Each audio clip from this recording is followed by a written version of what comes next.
Welcome back to the Daily Mastermind. My name is George Wright III with your daily dose of inspiration, motivation, and education. Hope you're having an amazing morning. We have a lot of stuff to get into today and this week, so I'm going to jump right into it. You know what? It's funny because there's a lot of people that are, sitting around watching the news, trying to figure out what they're going to do, dwelling on the negative, and this is the time for you to double down. This is the time for you to use this opportunity to get productive. And, I should know, I've been around for a long time. I've been an entrepreneur since I was 17, graduated out of high school, had twins. And, I've always had to find a way to work with what I had. And I'm here today to give you some information, some education that might be able to help you. And I hope it can help change your mindset so that you can realize that, just like Napoleon Hill said, what the mind of man can conceive and believe it can achieve.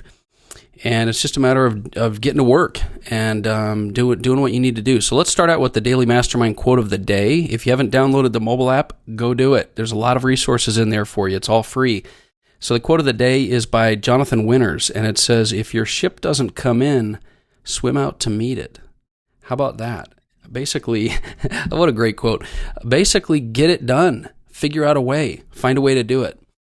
Listen, this week we've got episode 200 coming up. I'm dropping an interview with Bob Bloom, an attorney that's going to talk to you about asset protection, tax reduction, and estate planning. Also have an interview with the amazing Andrew Cordell, entrepreneur, real estate investor, speaker, author. So I've got a couple of Prosperity Report interviews I'm going to drop, and I've also got many Daily Mastermind thoughts I want to kind of get out with you. But today I want to talk to you about managing your thoughts. This is a pretty popular topic because many people, I know that, each of us is spending more time sort of inside our heads.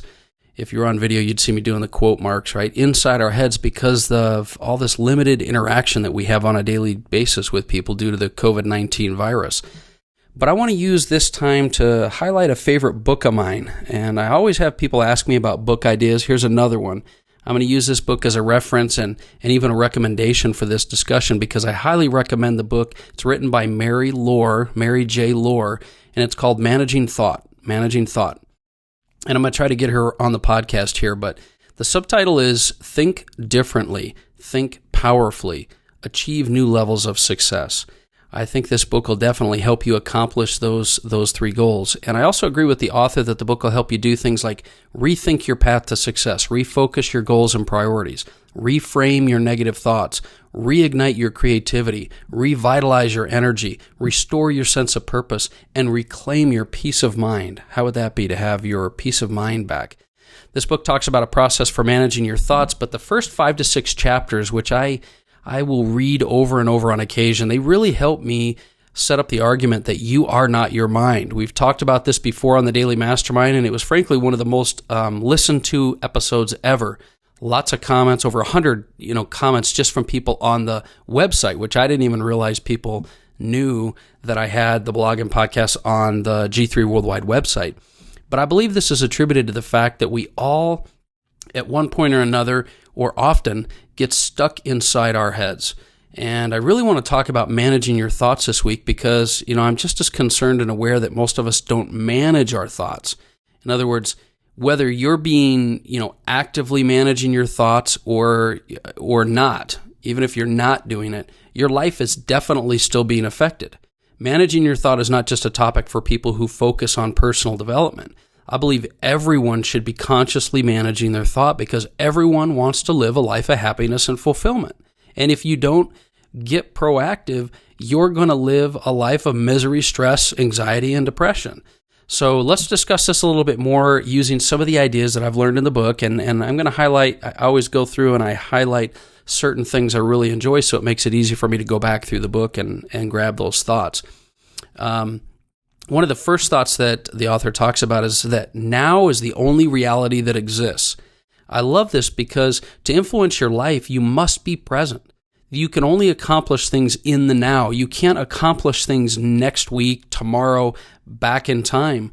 It's now. Now is the only reality you have. And there's 3 keys to successfully managing your thought in the now. Number 1, self-awareness. Number 2, self-mastery. And number 3, being on purpose. That's the way you create results in the now. Self-awareness, self-mastery, and being on purpose. Now, we've taught, many times here that, and actually throughout our life, that actions drive our results, but this is not true. Actions don't drive our results. I mentioned this several times before. It's our thoughts and our beliefs that are what affect our results, because those create our thoughts. This is why our results are truly driven by the thoughts and beliefs that are in our life that we accumulate through this belief cycle, right? Because if you don't believe you can do something, you're not going to put your resources and time and effort into it. And so your thoughts are not going to be empowering. Now, I love the idea also, the author says, that we are inspired when we are achieving results, and vice versa. Right? When we're inspired, that's when we truly achieve results. So, the happiness, the thankfulness, the vision, purpose, and wonder of possibility, that's what drives creativity. That's what drives inspiration and creates results. So the question we really need to ask ourselves is whether we're driving our thoughts. Are we plagued on a daily basis with self-doubt, fear, worry? Are we being reactive? Are we on autopilot? Or are we proactively creating our thoughts? Are we inundating ourselves with the powerful, positive thoughts that we need to be successful? Eckhart Tolle said, "Thinking has become a disease. It is not so much that you use your mind wrongly. You usually don't use it at all. It uses you. That is the disease. You believe that you are your mind." And I love that statement, because not only do we believe that we're our mind, but we don't actually use our minds the way we need to. We need to understand and acknowledge that we are not our minds. Our minds and our brains are tools. They observe, they sense, they store, they retrieve information. You have to learn to use that tool. The key to using this tool is to be, and this is important, I really want you to get this, is to be aware that our minds are there. And when you step back and you stop, this is key. When you stop and you become aware of what your mind is doing, we actually shift our minds. It empowers us because we shift from that hypothalamus to the frontal cortex of our brain, right? From the back to the front of our brain. This allows that CEO center of our mind to take over and create more solutions. So when something's happening and you just stop and you say, okay, why am I feeling this way? Why am I doing this? What's going on? You are immediately empowered, because literally, scientifically, you are shifting the part of your brain that is noticing and looking, and it creates solutions. So I recommend, this takes practice, but I recommend the exercise of just stopping and becoming more noticeable of your thoughts, even along your day. Be aware of your thoughts. Notice how you're feeling. Notice what you're looking at. Notice what you're thinking about. Don't just randomly let your life go on. Another key point that I want you to understand is that when we calm our minds, we are far more productive. The book talks quite a bit about, we know that our average thoughts, and you've heard me say this before, are in the neighborhood of 60 to 100,000 thoughts a day. So creativity literally goes out the window when we're so overwhelmed and overloaded with thoughts. You could be sitting there doing nothing and your brain is just going crazy. This is why it's so difficult to get things done when, for example, you're forcing things, right? You're in a stressful state. You're trying to come up with answers. You're trying to force it. Your brain's going crazy. Trust me when I say, I notice and I experience this often. You've got to learn to slow down and you'll get more productive. The biggest solution you can have when this happens is to literally stop what you're doing and break. Take a walk. Go do some exercise. Meditate. Whatever it is, just break from this forced activity. And I know from experience that this is really, really tough to do in the moment. And when you're aware of your thoughts, though, and you can recognize this situation and act on it, it'll make a huge difference for you. Try it and see how much more productive you can become when you get this little break in your pattern of your mind and you create some calm and centered and creativity in your mind. Now, another thing I like to remind myself of is that we are not our feelings. Our minds and our feelings are just a reflection of things that are going on in our world. But, and I emphasize this but, our feelings are an incredible tool to help us manage our minds. They're a great indicator as to where we are and whether or not we're on purpose and moving in the right direction. Because when our thoughts trigger negative or difficult emotions, it's a great time and it's a great indication that something's wrong. Maybe we're not aligned with the best version of ourselves. Maybe we're not moving in the right direction. You know what I'm talking about. This is the stuff that happens and you feel it. You know it's not right.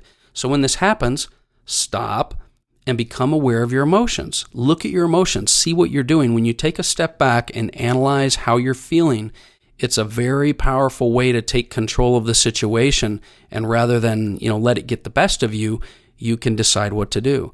So rather than getting caught up and overwhelmed with the emotions, I do believe we need to allow the emotions to take their course. You've got to let yourself feel. I'm not talking about blocking emotions. And many people that know me over the years have said that, I don't show a lot of emotion. And I've learned as I've gotten older to show more emotion because I do believe we need that. But I think the awareness of your emotions and your thoughts is the key. Now, just the reverse can be true with positive, powerful emotions. Positive, powerful emotions and thoughts can be a real catalyst for inspiration and creativity. That's why we always talk about positive affirmations and declarations.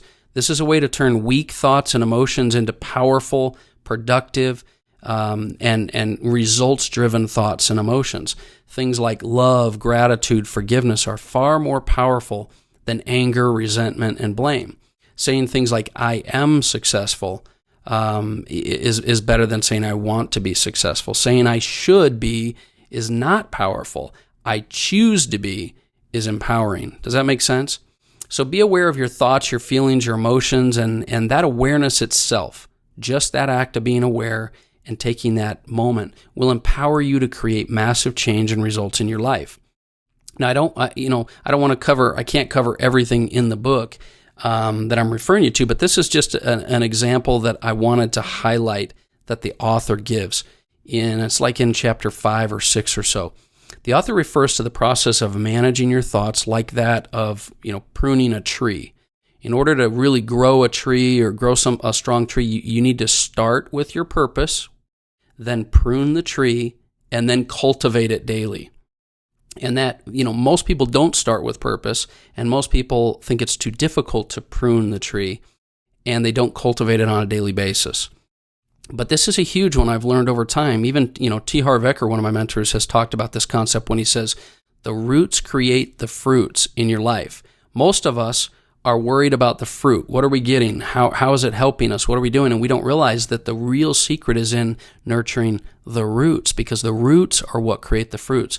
But I like the author's analogy of pruning a tree. In other words, you can't just let it happen. You need to consciously and specifically decide what you want, and then you have to cultivate and nurture for those results. So I want to encourage you to pick up a copy of the book, Managing Thought, and I'll do my best to find a time to interview the author, get her on the program here. And there's so many other topics in there I'd love to cover. In fact, I'll just list a few of them out here for you. She talks about the actual process of managing your thought. Lots of examples. Identifying thoughts that are time wasters and energy stealers. Identifying destructive and diseased thoughts. How to shape your thoughts. How to ask powerful questions. How to make powerful statements. Daily cultivation. How to manage your energy and your spirit. And so many more things. But ultimately, I think that there's so many examples, studies, stories, and descriptions in there that I think you'll get a lot of ideas on how you can implement this topic the book talks about. So with that said, I know we're short on time. I really want to respect your time each day because I'd like you to tune in daily. But once again, I want to encourage you to empower yourself by learning to be aware of your thoughts and stop when they're getting the best of you and take action. Practice it this week. Watch what happens when you take more notice of your thoughts. Look at the results you'll get. Notice how much more objective you'll become and notice how much more productive you'll become. My goal here on the podcast is to help you to create results in your life. It's to provide you with personal development and the financial education and business knowledge. We're going to get into a lot more business over the next month or so here. So I hope that that's something I've been able to do for you here today. A little bit of inspiration, motivation, some ideas. Remember, it's never too late to start living the life that you were meant to live. There's never a better time than now. I look forward to talking with you more this week. And for those of you just joining, my name is George Wright III, and this has been the Daily Mastermind. Have a great day.